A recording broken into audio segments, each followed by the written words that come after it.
오늘이 입추라고 합니다. 여러분 믿어지십니까? 네, 아직 삼복더위가 다 가시지도 않았는데 가을의 시작이라고 하는 입추라고 하니까 사실 잘 믿어지지도 않고 느껴지지도 않는 것 같습니다. 그런데 이렇게 계절의 양상은 다르지만 입추와 비슷한 계절이 또 하나 있죠. 바로 봄의 시작을 알리는 입춘도 그렇습니다. 아직 봄 기운이 채 오기도 전에 그 꽃샘추위가 아직 쌀쌀한데도 불구하고 봄의 시작을 알리는 그 입춘이다라고 얘기를 하지만 아직 우리는 봄을 느낄 수 없고 또 가을을 느낄 수 없는 것이 요즘 우리가 느끼는 입춘과 입추의 느낌인 것 같습니다. 그런데 날씨만 그런 것이 아니라 개인과 공동체의 삶 가운데도 이러한 일들은 얼마든지 있습니다.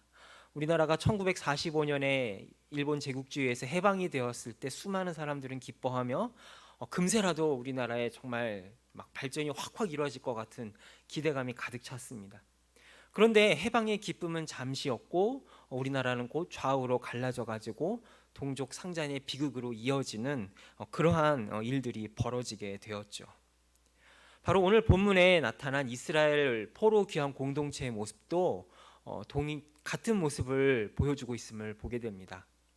바벨론으로부터 해방되었지만 여전히 자리를 잡지 못하고 이리저리 떠다니는 부평초와 같은 모습을 보이는 이 포로 공동체를 향해서 우리는 지난 시간 느헤미야의 뜨거운 마음과 그 기도를 통하여서 하나님 나라를 향한 부르심, 그리고 느헤미야의 사명과 오늘 우리들의 사명을 함께 살펴보았었습니다.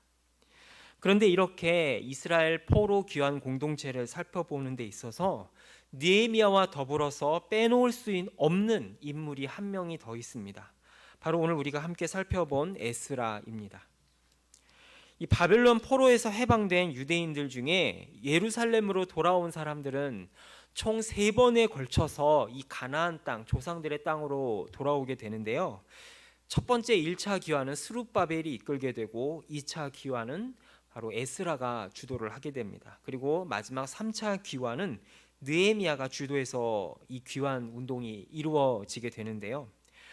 그러니까 에스라는 사실 어떻게 보면 느헤미야보다도 훨씬 앞선 포로 귀환 공동체의 지도자였던 것입니다. 먼저 에스라의 출신을 우리가 함께 살펴보면은 이 에스라 7장을 보게 되면 에스라의 조상들에 대해서 언급하는 구절들이 나오고 있습니다. 이 에스라 7장 5절을 보게 되면 많은 조상들이 있는데 특이하게도 우리가 함께 살펴보고 싶은 것은 이 에스라의 조상 중에 사독이라는 사람이 있습니다. 사독의 5대 손이고 힐기야의 증손이다라고 소개를 하고 있습니다. 이 사독과 힐기야 모두 어떤 사람들이냐? 바로 남유다 예루살렘 성전을 기초를 닦는 데 있어서 기둥과 같은 아주 중요한 역할을 했던 대제사장의 가문이었습니다. 이 솔로몬이 정권을 잡는 데 있어서 이 아비아달과 사독이 대립을 하게 됐는데 그 중에 이 승기를 잡은 사람이 바로 사독이었죠. 이 사독을 중심으로 해서 아론의 제사장의 계보가 쭉 이어져 오게 되는데 그 에스라는 그런 제사장 출신의 후손이었던 것입니다. 보통 때 같았으면 나라가 정상적이었으면은 아마 에스라도 할아버지와 아버지의 뒤를 이어서 화려한 예루살렘 성전에서 번제와 화목제와 소제를 비롯한 각종 제사를 드리며 이 성전에서 하나님을 섬겼을 것입니다. 그런데 불행하게도 나라가 망하고 예루살렘 성전은 처참하게 무너지고 말았습니다. 그리고 그 성전 안에 보관되어 있던 하나님의 임재의 상징이었던 언약궤는 어디로 갔는지 흔적도 없이 사라지고 말았습니다. 그리고 제사장을 비롯한 대부분의 유대인들은 포로가 되어서 바벨론에 끌려가고 말았습니다. 이렇게 성경에 보면 제사장 출신의 예언자들과 지도자들이 조금 나오는 것을 보게 되는데요. 바로 에스겔이 그러한 사람이었고 오늘 성경에 나오는 에스라가 바로 그 중에 한 명이었습니다. 여러분, 제사장의 특권이 무엇일까요? 여러 가지 축복들이 있겠지만 그 중에서도 가장 큰 복은 바로 하나님을 가장 가까이 만날 수 있다는 복이 가장 큰 복일 것입니다. 그래서 여호수아가 오죽하면 이 12지파에게 땅을 배분하면서 이 레위 지파에게는 기업을 주질 않았죠. 하나님을 섬기는 그 직분 자체가 너희에게는 큰 기업이기 때문에 너희에게는 따로 기업을 줄 것이 없다라면서 땅 배분도 안 할 만큼 그들이 섬기는 일은 굉장히 특별했습니다. 성물을 만지고 다루고 각종 제사를 인도하면서 하나님의 임재하심과 일하심을 경험할 수 있는 가장 가까운 위치에 있는 사람들이 바로 제사장들이었습니다. 그리고 에스라도 만약에 정상적인 통로였으면은 그런 제사장의 위치에서 하나님을 섬겼을 것입니다. 그런데 이제 바벨론 포로로 잡혀가게 되면서 성전도 무너지게 되고 모든 기물도 다 뺏겨버리고 모든 통로가 이제는 막혀버리게 된 것입니다. 한마디로 실직자가 돼버린 것이죠. 그럼 이들은 그 고된 포로 생활 기간에 어떻게 신앙생활을 했을까요? 눈에 보이는 예루살렘 성전은 무너지고 짐승을 잡아 피를 흘려드리는 제사는 더 이상 하나님 앞에 드릴 수 없게 되었을 그때에 비로소 그들의 눈에 보이는 것이 있었습니다. 그것은 바로 하나님의 말씀이었습니다. 눈에 보이는 성전과 제사 대신에 눈에 보이지 않는 말씀으로 임하시는 하나님의 역사를 그들이 보게 되고 느끼게 되는 믿음의 눈이 비로소 뜨이게 된 것입니다. 그래서 많은 성경학자들이 이야기하기를 오늘 우리가 접하는 대부분의 구약 성경은 바로 이 포로 시기에 본격적으로 편집되고 기록되고 우리가 볼 수 있는 형태로 집대성이 되었다라고 이야기를 하고 있습니다. 그래서 이들은 눈에 보이는 제사 대신에 말씀을 읽고 그 뜻을 해석하며 하나님의 뜻을 깨닫는 일에 집중을 하게 됩니다. 그렇게 되면서 이제 성전 대신에 생긴 것이 회당이라는 것이 생기게 되고요. 제사장 대신에 그 제사장을 대신해서 소위 신약 성경에까지 등장하는 서기관과 랍비들이 등장을 하게 되죠. 재미있는 것은 신약 시대에 그토록 예수님을 못살게 굴었던 그 바리새인들이 언제 등장하느냐? 바로 이때 당시에 등장을 하게 됩니다. 그러니까 바리새인들이 처음부터 그렇게 못되게 굴려고 작정했던 것은 아니었다라는 것이죠. 시작은 굉장히 순수하게 하나님의 말씀을 온전히 지키자라는 운동에서 시작한 것이 바리새파 사람들이었습니다. 그리고 에스라는 그런 서기관과 바리새파 사람들, 학자들의 어떻게 보면 프로토타입에 해당하는 원조격에 해당하는 사람이었던 것이죠. 그래서 많은 사람들이 이 2차 포로 귀환을 이끌고 온 에스라를 가리켜서 학사 에스라라고 부르고 있습니다. 이러한 에스라의 모습을 에스라 7장 6절에서는 이렇게 묘사하고 있습니다. 이 에스라가 바벨론에서 올라왔으니 그는 이스라엘의 하나님 여호와께서 주신 모세의 율법에 익숙한 학자로서 그의 하나님 여호와의 도우심을 입음으로 왕에게 구하는 것은 다 받는 자이더니라고 소개를 하고 있습니다. 물론 아직 이때는 구약의 시대였기 때문에 하나님의 말씀을 익힌다 하더라도 성전 재건을 포기할 수는 없었습니다. 그래서 이들이 포로에서 풀려나서 가나안으로 오자마자 가장 먼저 한 일이 바로 무너진 그 예루살렘 성전을 재건하는 일이었고 흩어진 레위인들을 모아서 다시금 제사를 정비하는 일이었습니다. 그러나 바벨론 포로를 겪은 후에 포로 공동체는 달라진 것이 하나 있었습니다. 그것은 무엇이냐? 바로 눈에 보이는 성전이 전부가 아니라는 사실을 깨닫게 된 것이었습니다. 물론 예루살렘 성전을 다시 재건하고 눈에 보이는 성전을 세우는 것도 중요하지만 그건 못지않게 더 중요한 것이 있는데 그것은 바로 눈에 보이지 않는 성전을 재건하는 일이었습니다. 그것은 바로 하나님의 말씀을 가르침으로써 보이지 않는 하나님의 성전을 보이는 성전과 함께 세워가는 일이었다라는 것이죠. 이러한 사실을 에스라 7장 10절은 이렇게 기록하는데요. 에스라가 여호와의 율법을 연구하여 준행하며 율례와 규례를 이스라엘에게 가르치기로 결심하였더라라고 이야기를 하고 있습니다. 이렇게 보이는 성전과 보이지 않는 성전 두 개를 다 건축하게 되면서 보이는 성전을 중심으로 한 제사장들의 세력을 이어져서 예수님 시대는 사두개파가 형성이 되는 것이고요.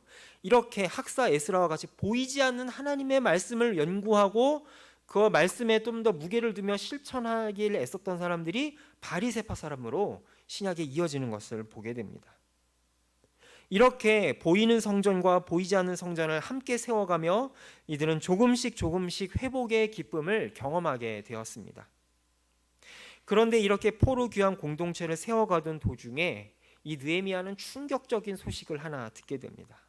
그 소식이 어찌나 충격적이었던지 그는 그 자리에 털썩 주저앉아서 에스라 9장 6절에 이렇게 통곡하며 하나님 앞에 기도합니다.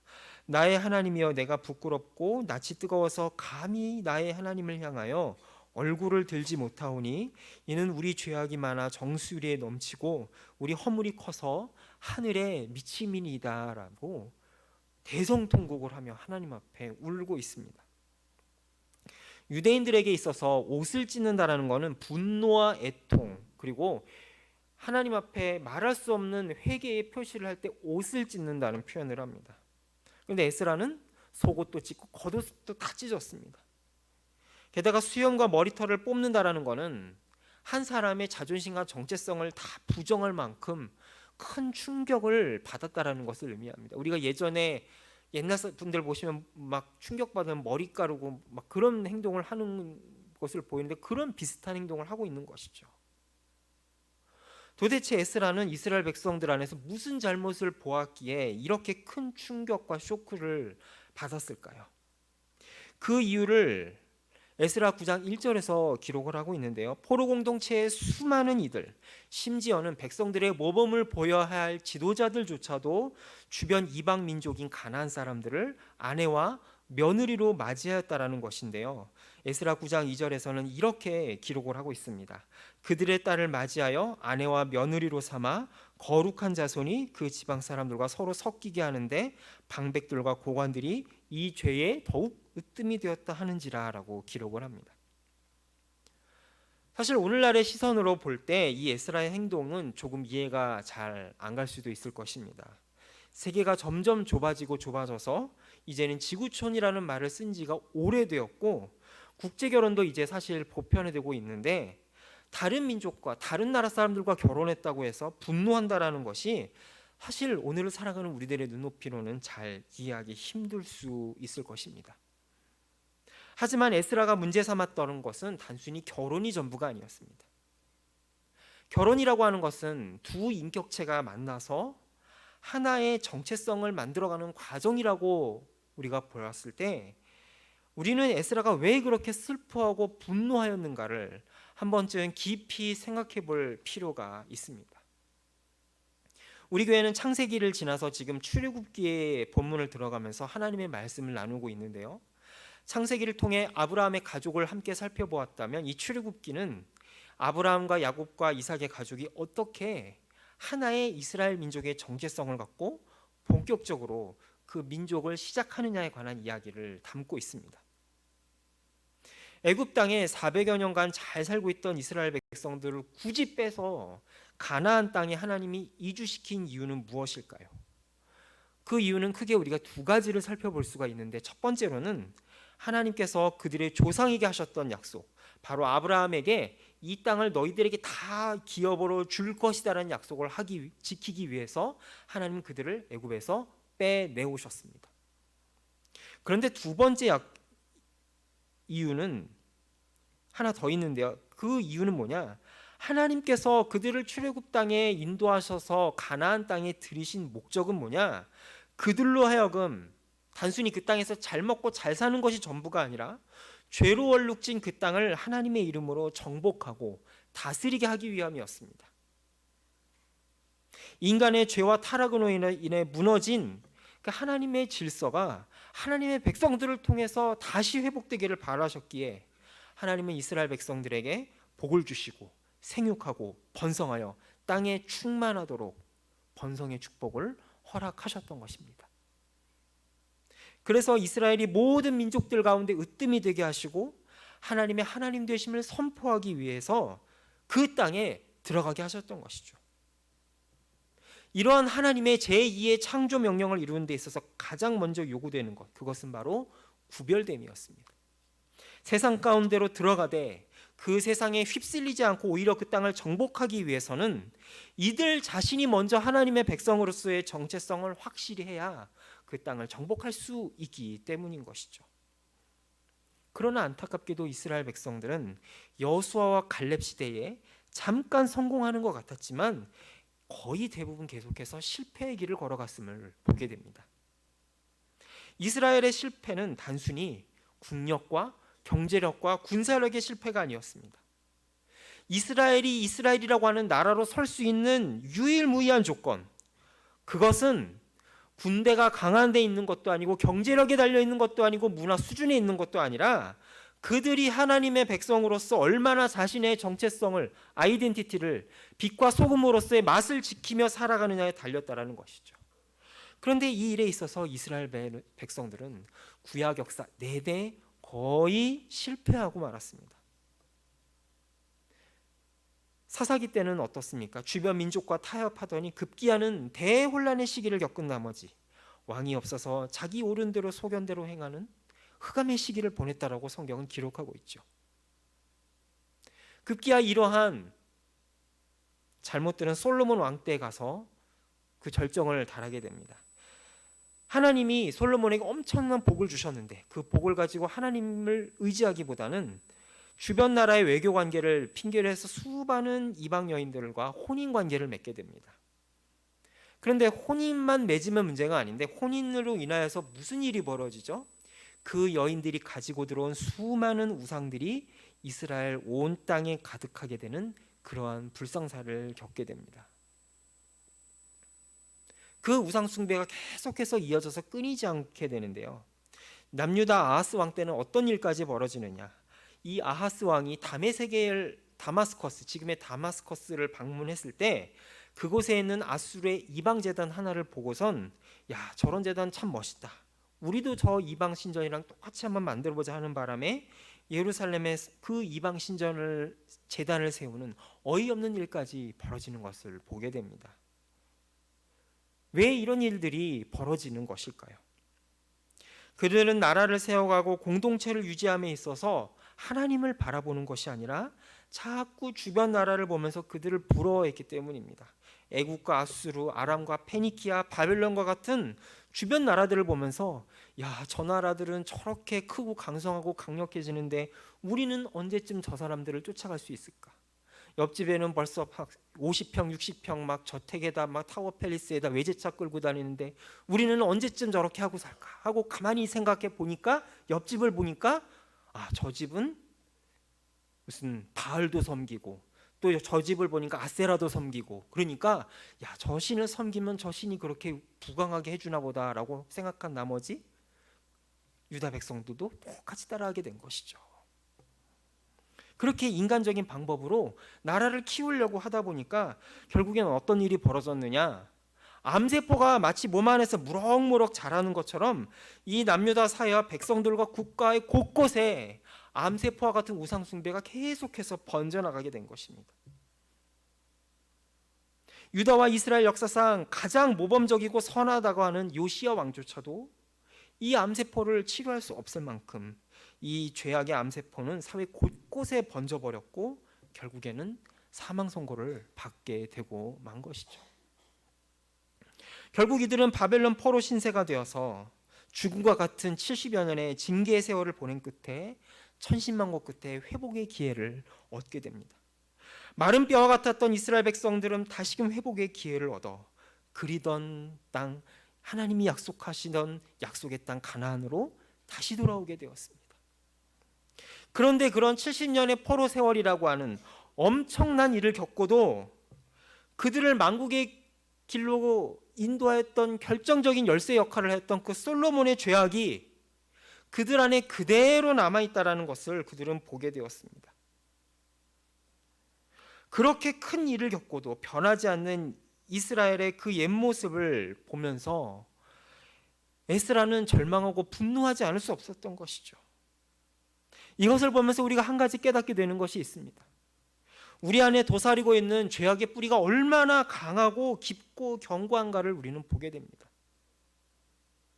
흔히 도박에 중독된 사람들을 이야기할 때 하는 이야기가 있죠. 도박을 끊으려고 하다 안 되니까 극단적인 방법으로 자신의 두 손과 팔을 달라버리더니 이제는 발로 도박을 하더라. 그래서 극단적으로 발마저도 잘라버렸더니 이제는 입으로 패를 물고 도박을 하더라라는 이야기를 우리는 가끔 듣곤 합니다. 이것이 과연 도박 중독자만의 이야기라고 할 수 있을까요? 모양이나 정도는 다를지 몰라도 우리 안에 도사리고 있는 이 죄악의 깊은 성향은 언제나 하나님이 가인에게 경고하셨던 것처럼 우리 문 앞에 도사리고 있다는 사실을 부인할 수가 없습니다. 에스라는 이러한 자신들의 잘못을 핑계대지 않았습니다. 조상들로부터 이어져 온 뿌리 깊은 죄의 습성이 바로 우리 안에도 도사리고 있다는 것을 그는 정직하게 인정하고 통회하며 하나님 앞에 이렇게 기도합니다. 함께 에스라 9장 15절을 다시 한번 읽겠습니다. 이스라엘의 하나님 여호와여, 주는 의로우시니 우리가 남아 피한 것이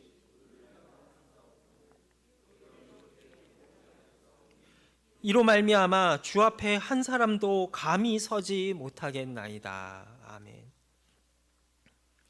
아마 에스라가 이 시대를 살았으면 아마 이렇게 생각했을 것입니다. 아, 정말 사람은 안 변하는구나. 검은 머리 짐승은 거두는 것이 아니라고 했는데 어쩜 이럴 수 있을까라고 생각하지 않았을까요?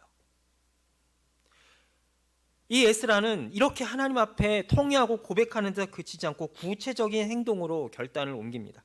모든 백성들을 강제로 모이게 해서 그동안 자신들이 살고 데리고 살던 이방 여인들과 헤어지라고 결단을 촉구합니다. 부인과 헤어지는 것이 전부가 아닙니다.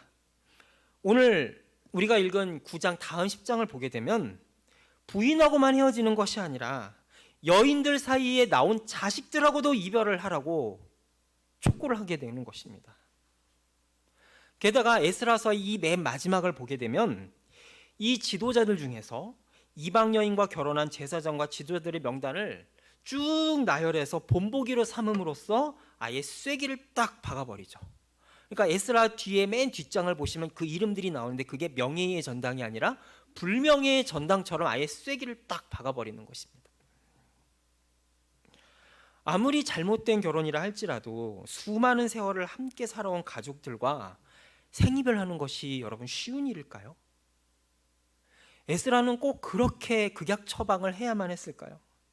그 사람들을 잘 달래서 이스라엘 바운더리 안에 들어오게 할 수는 없었을까요? 오늘 우리가 읽은 이 본문은 성경에 나오는 수많은 난제들과 물음거리들 중에 중요한 주제를 던지는 주제 중에 하나로서 우리에게 많은 생각을 던져줍니다. 이방 여인과 결혼한 수많은 가정이 이렇게 눈물의 도가니 속에 강제로 해체되는 이 모습을 보면서 우리가 먼저 주의해야 될 것이 하나 있습니다. 신약의 시대를 살아가는 우리가 이 구약의 잣대와 기준을 기계적으로 잘못 들이댄 나머지 불신자와 결혼한 모든 가정에게 이혼을 강요하는 구절로 잘못 이해해서는 절대로 안 된다라고 하는 것입니다.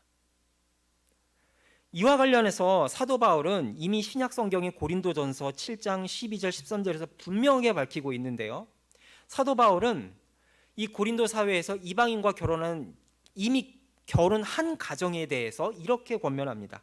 만일 어떤 형제에게 믿지 아니하는 아내가 있어 남편과 함께 살기를 좋아하거든 그를 버리지 말며 어떤 여자에게 믿지 아니하는 남편이 있어 아내와 함께 살기를 좋아하거든 그 남편을 버리지 말라라고 분명하게 신약을 사는 우리들에게 기준을 정해주고 있습니다.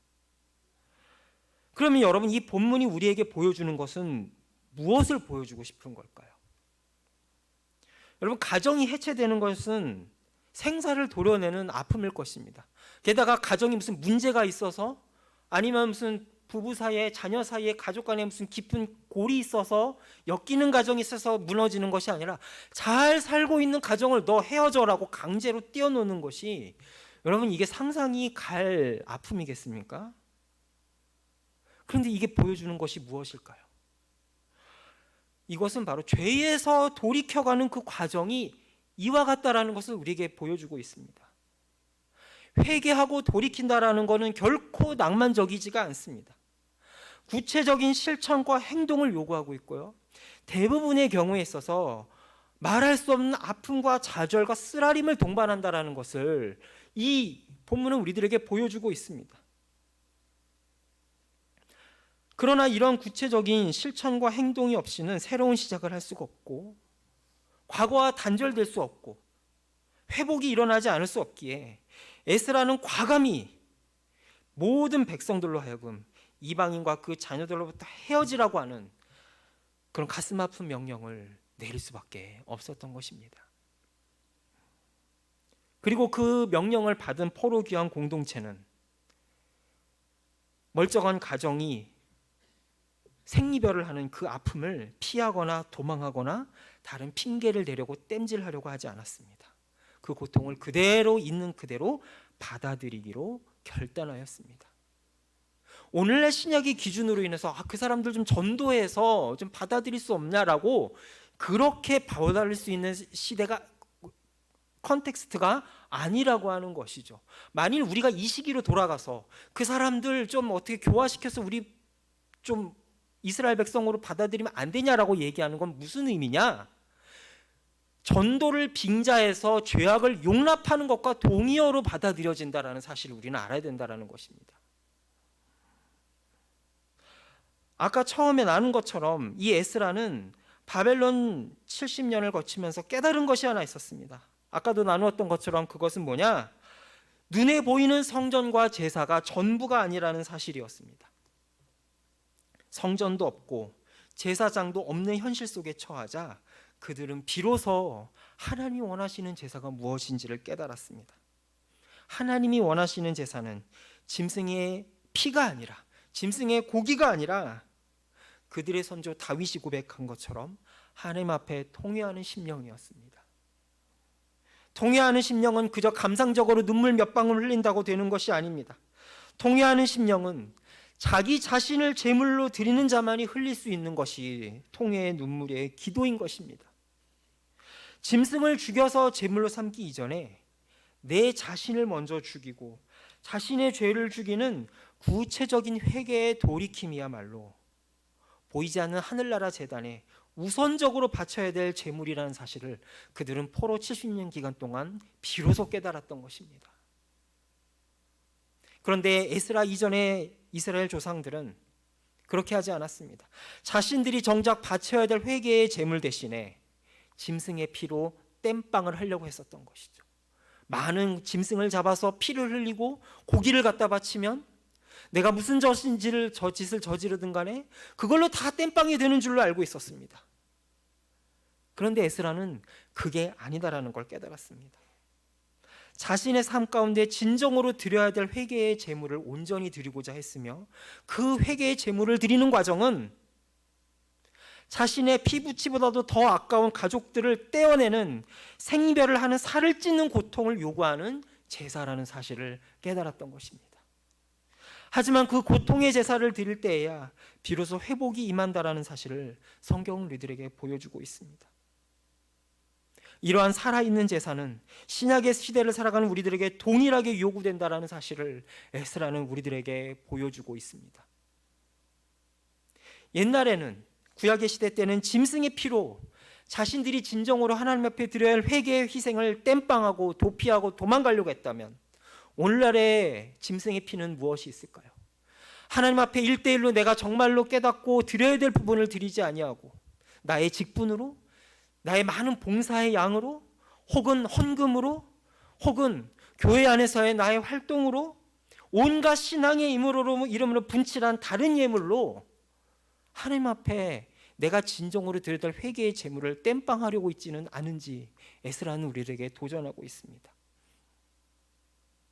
그러나 우리가 잘 아는 찬송, 돈으로도 못 가요 하나님 나라, 힘으로도 못 가요 하나님 나라, 거듭나면 가는 나라 하나님 나라의 가사처럼 우리가 드려야 될 회개의 희생은 어떤 것으로도 대신할 수 없다는 사실을 에스라는 우리들에게 보여주고 있는 것이죠. 바라기는 하나님의 은혜가 우리의 모든 연약함을 뛰어넘어 진정한 회개의 예물을 드리는 예배자로 우리를 빚어주시기를 소망하며 기도합니다. 사실 이러한 진정한 돌이킴의 회개의 제사도 하나님의 은혜가 없이는 드릴 수가 없는 것이죠. 그렇기 때문에 우리는 하나님 앞에 겸손히 구하며 우리들에게 하나님께 돌이킬 수 있는 길을 열어달라고 기도해야만 할 것입니다. 그것이 바로 오늘 본문이 에스라가 하나님 앞에 울부짖었던 기도인 것입니다. 그 에스라가의 기도를 오늘 우리들도 함께 드릴 때에 우리 개인과 공동체가 회개의 아픔을 넘어서 진정으로 회복과 부흥을 경험하게 될 것입니다. 이 시간 우리가 함께 기도하며 나아갔으면 좋겠습니다. 하나님, 우리 안에 모든 죄악에서 돌이킬 수 있는 은혜를 허락하여 주시옵소서.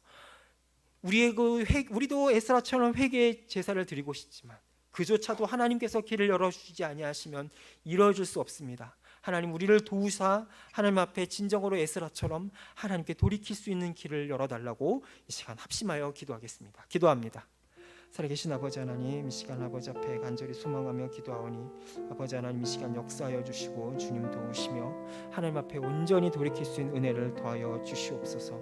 우리의 힘으로 아버지 앞에 돌이킬 수 없을 때 하나님께서 길을 열어주실 수 있사오니 하나님, 우리로 하여금 에스라처럼 진정으로 하나님 앞에 드려야 될 희생 제물을 드리고 하나님 앞에 나아갈 때에 아버지 하나님, 이 시간 우리와 함께 하사 아버지 앞에 나아가는 온전한 제사를 드릴 수 있도록 주님 인도해 주시옵기를 간절히 소망하며 기도합니다. 하나님 아버지, 이 시간 도우사 우리로 진정 회복의 은혜를 열어주시사 하나님의 이름으로 정말 아버지 핑계대지 아니하고 신앙의 이름으로 거칠어하지 아니하고 아버지 하나님 앞에 온전히 정직하게 나아감으로 우리들의 부족함을 아뢰며 하나님의 은혜를 덧입을 수 있도록 주님 인도하여 주시옵소서. 간절히 소망하며 기도하오니 주님 인도하여 주시옵소서.